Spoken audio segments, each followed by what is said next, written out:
పశ్చిమ గోదావరి జిల్లా భీమవరంలో టీడీపీ కొత్త జిల్లా కార్యవర్గ ప్రమాణ స్వీకారంలో మంత్రి నిమ్మల రామానాయుడు పాల్గొన్నారు. జిల్లా అధ్యక్షుడు మంతిన రామరాజుతో ప్రమాణ స్వీకారం చేయించారు. ఈ సందర్భంగా రాష్ట్రంలో జరుగుతున్న అభివృద్ధి పనులను వివరిస్తూ అడుగడుగున అబద్దాలతో ప్రజల్లో గందరగోళం సృష్టించాలని వైసీపీ నేతలు ఉక్కు విమర్శలు చేస్తున్నారని ఆగ్రహం వ్యక్తం చేశారు.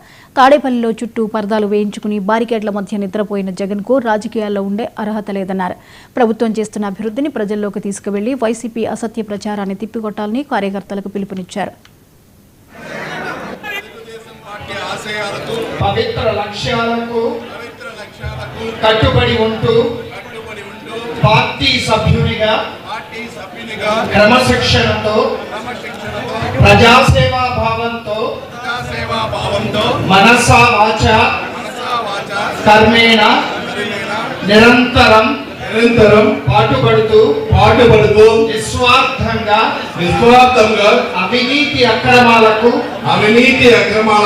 పాల్పడకుండా విశ్వాసాన్ని